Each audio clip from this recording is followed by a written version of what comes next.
গুড় আমাদের সবার সাথে আছে, যমুনা গ্রুপ আমাদের সবার সাথে আছে। আমি আমাদের এই আয়োজনের আজকে সভাপতিকে অনুরোধ করব আমাদের প্রধান অতিথি এবং বিশিষ্ট আমাদের শুরু করিতেছি মহান আল্লাহর নামে, যিনি পরম করুণাময় এবং অত্যন্ত দয়ালু।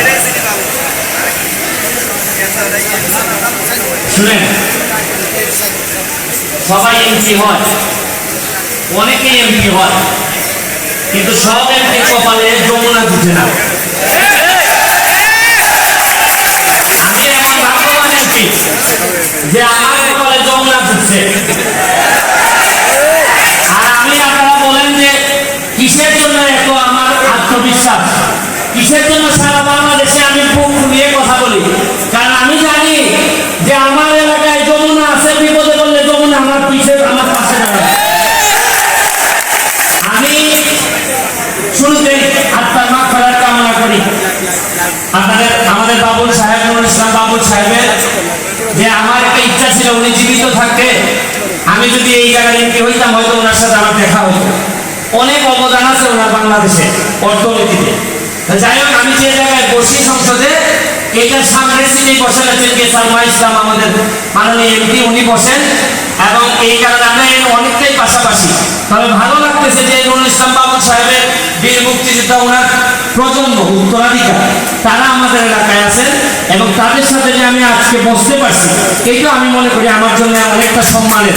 এবং আমার ধরেন মাঝে মাঝে চিন্তা হয় যে এলাকায় যদি এত বড় কোনো প্রলয়নকারী বন্যা হয়, ঝড় হয়, তুফান হয়, সরকার যদি আমাদের কাভার করতে না পারে, তাহলে কারা আমাদের কাভার করবে?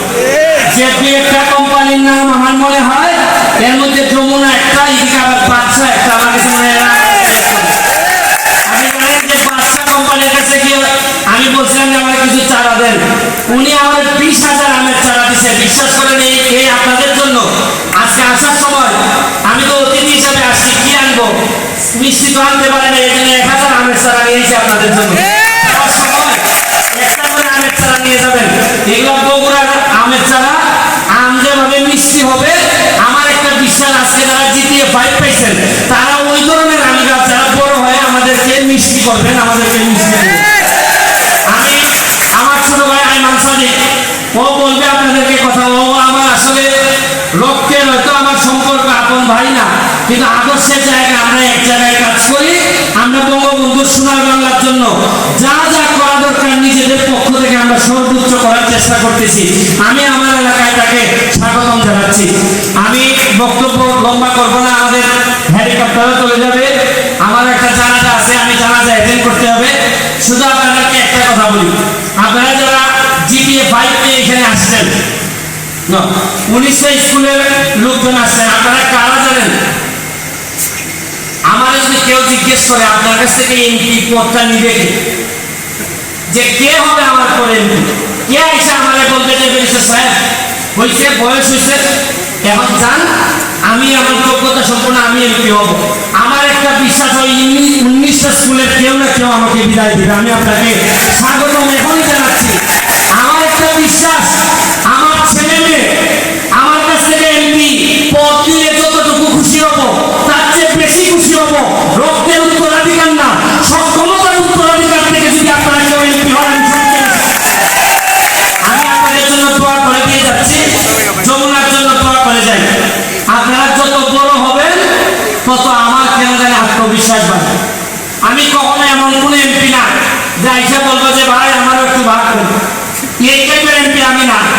আপনাদের জন্য যা যা লাগে, এক এমপি হিসাবে বেতন ছাড়া মনে করবেন যমুনার কর্মচারী হিসাবে যমুনাকে আমি প্রোটেক্ট করবো, এটা আপনারা নিশ্চিত থাকেন।